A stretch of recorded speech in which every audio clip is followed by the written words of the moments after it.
belakang dulu, pertimbangan saya adalah mungkin ada teman-teman di sini yang masih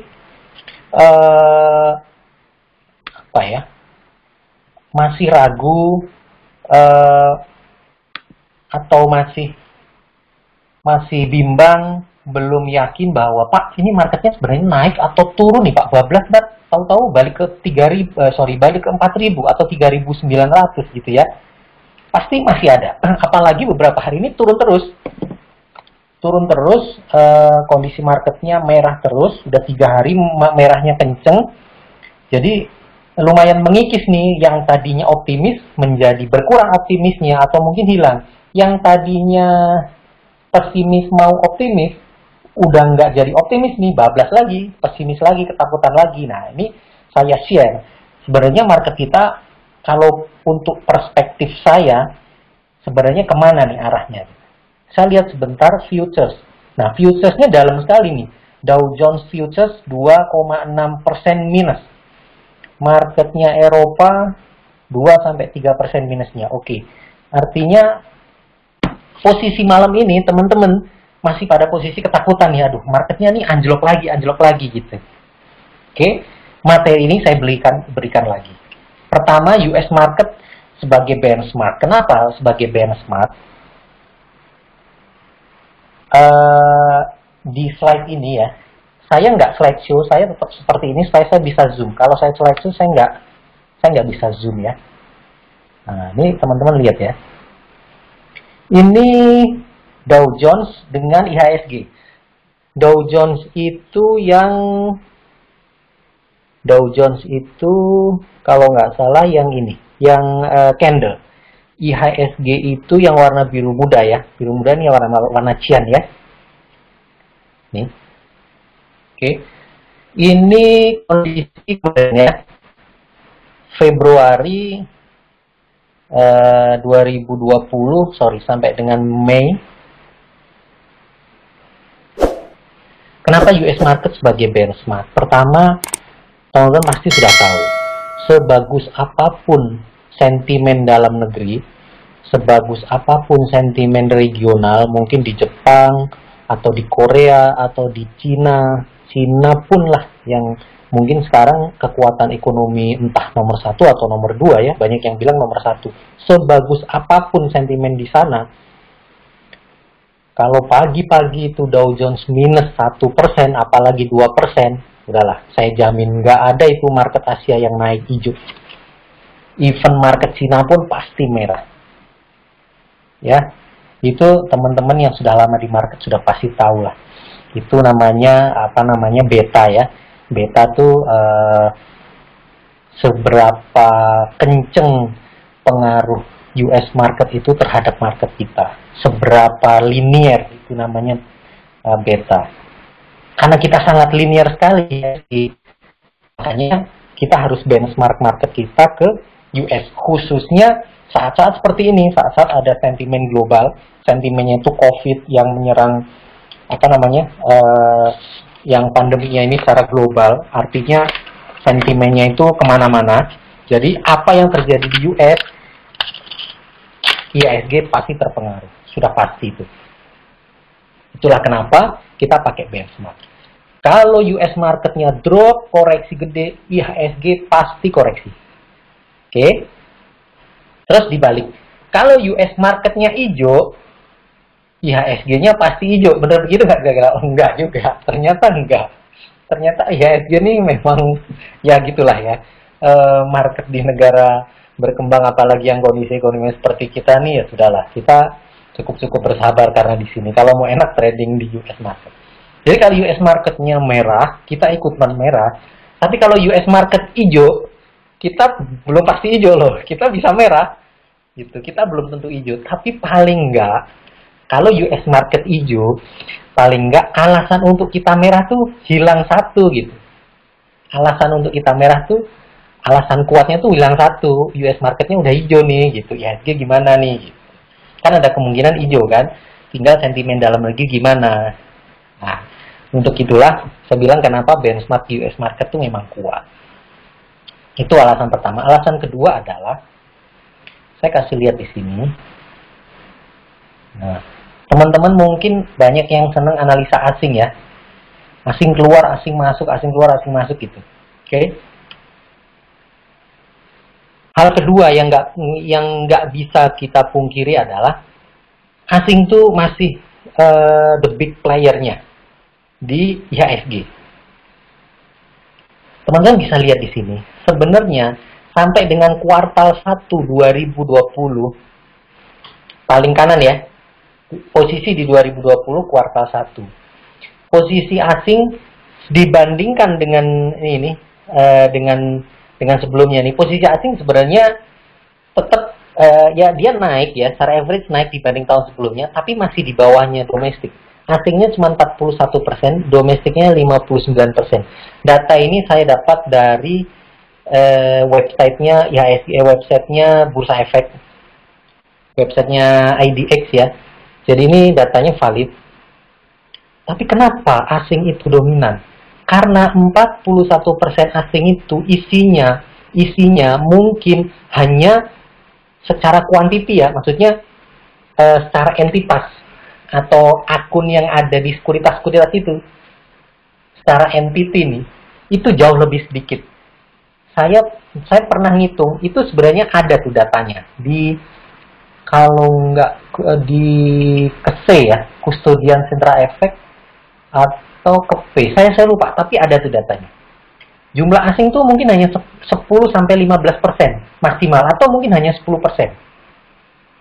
dari domestik.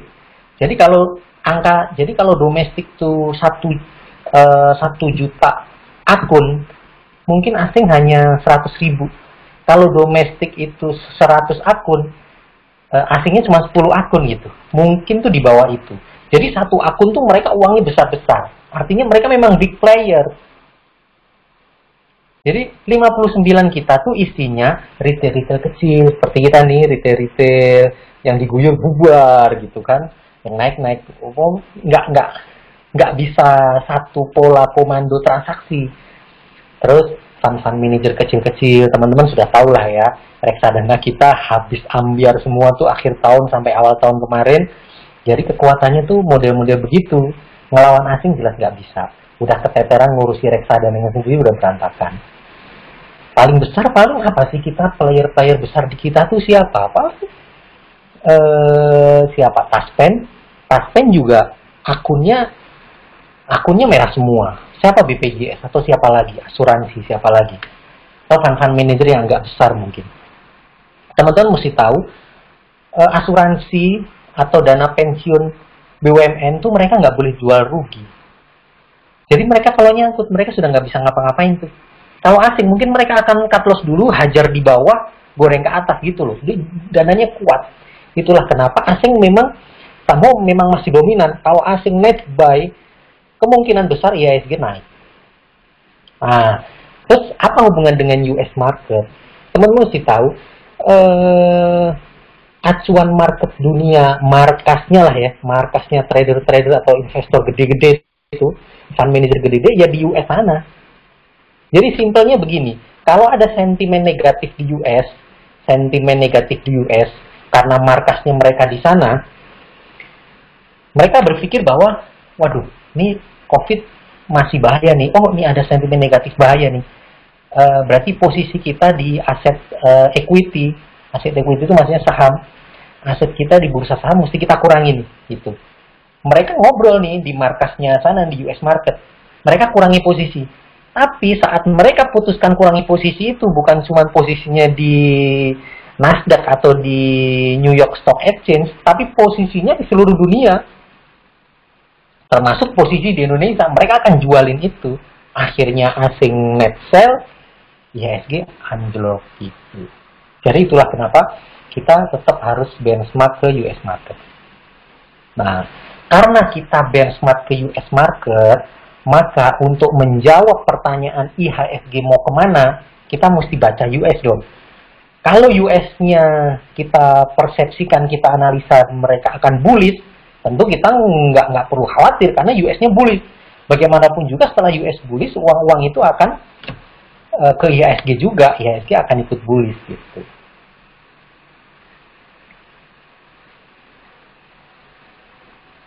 Oke teman-teman, saya di sini selalu tes pakai handphone saya ya. Handphone saya di sebelah saya nggak loudspeaker, takut mantul, tapi saya sih kedengeran.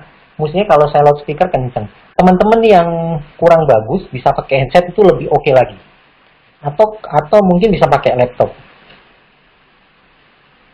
Oke, saya lanjut ya. Nah, ini pertanyaan selanjutnya. Ini kan yang sering rame di mana, bahkan sampai hari ini masih didiskusikan. Mungkin dari beberapa teman-teman. Oke, saya ini dulu ya. Saya hold dulu karena sini lagi azan Isya. Bentar nanti selesai saya mulai lagi. Ya, kita istirahat sebentar.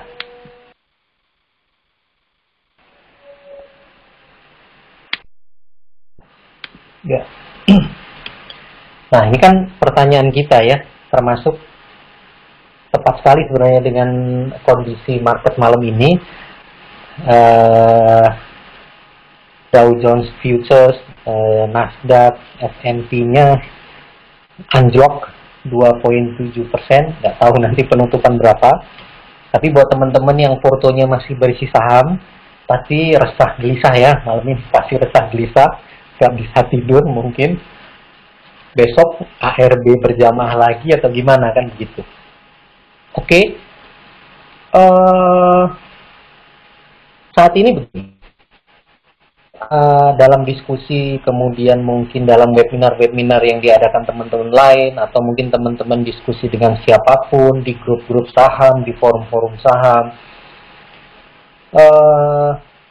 yang sering digaungkan oleh teman-teman ini, beberapa teman adalah tahun 2020 ini kondisi akan terjadi depresi. Ya, akan terjadi depresi. Mungkin teman-teman sudah tahu ya, soalnya sudah sering gitu dengar terjadi depresi.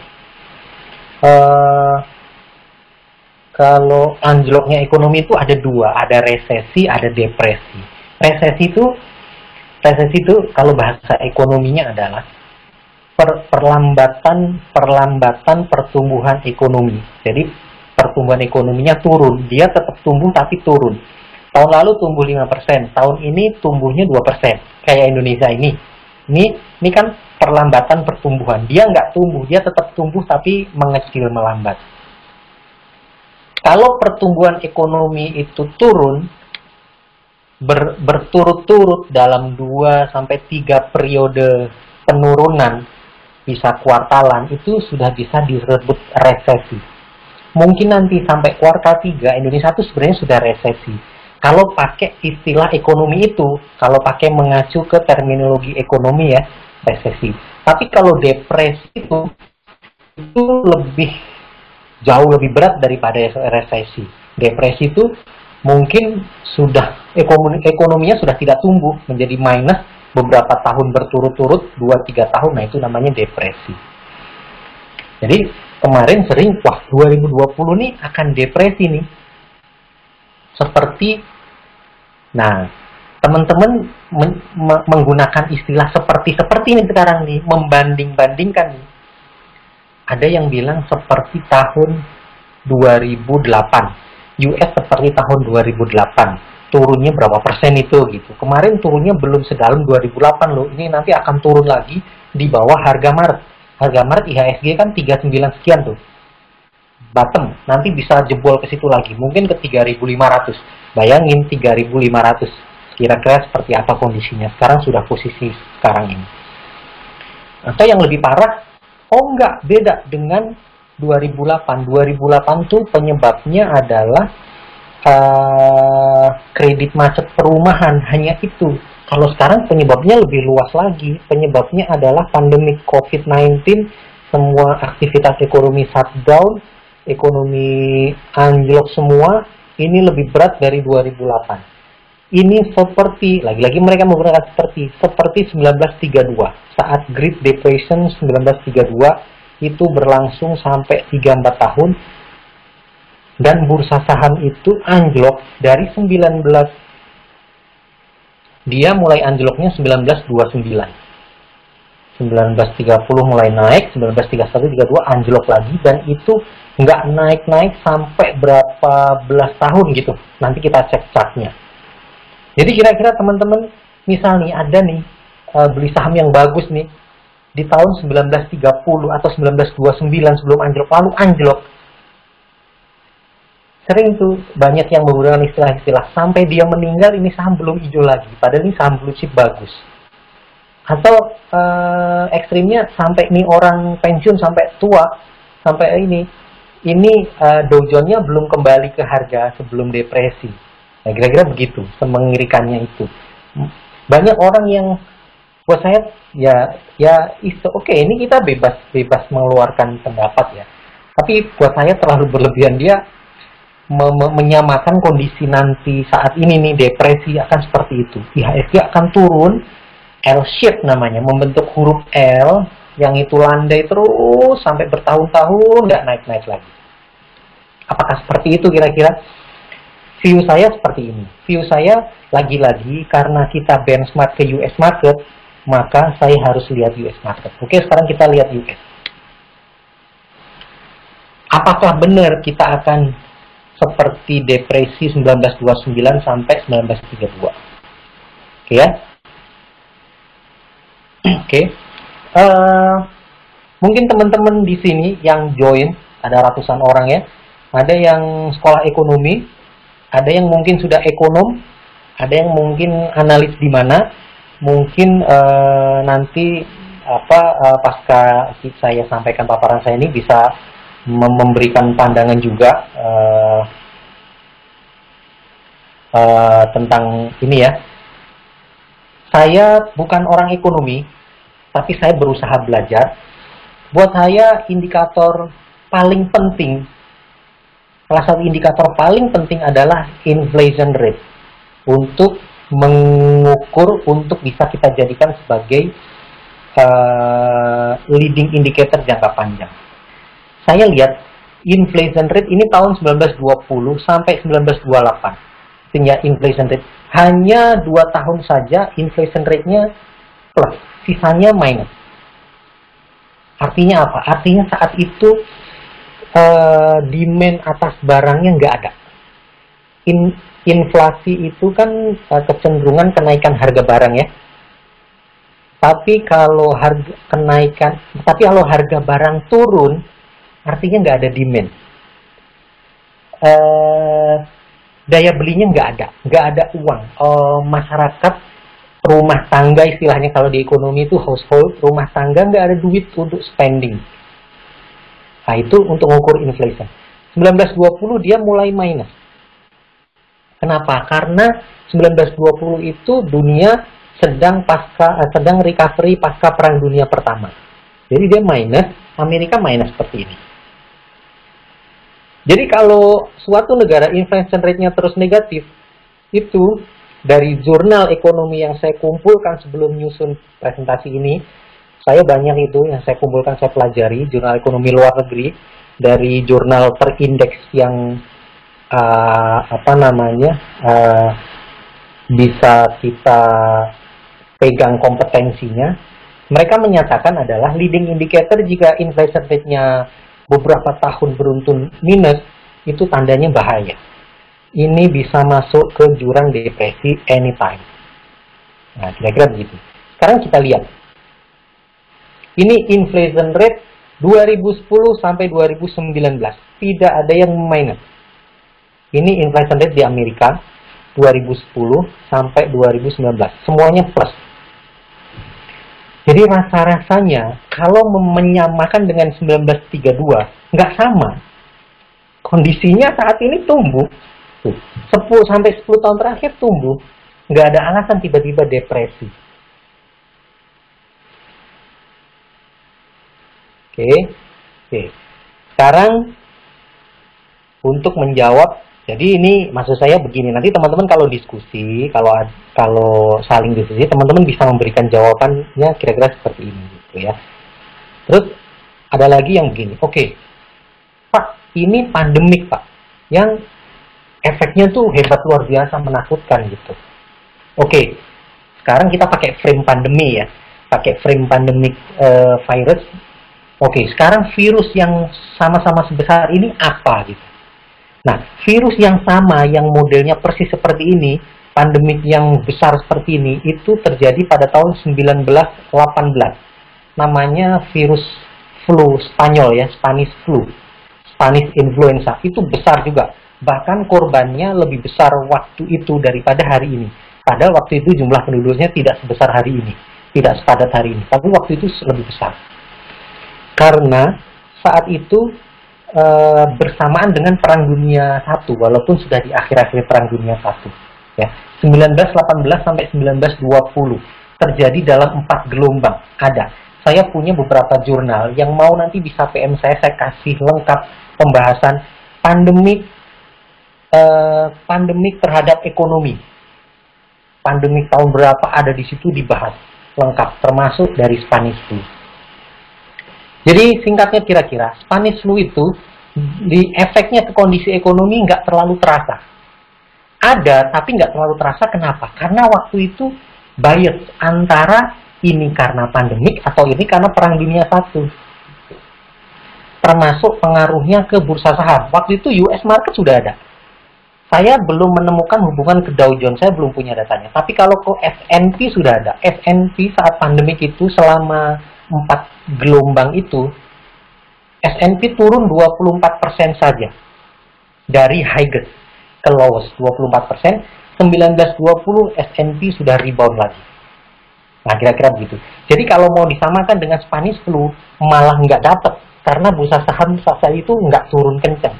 Yang paling turun kenceng 1932, mulai 1929. Tapi kalau saya pakai data inflation rate, nggak match juga. Karena 10 tahun terakhir, di 2010 sampai 2019, Amerika aman. Oke, kira-kira begitu ya. Sekarang, kita pakai data ini.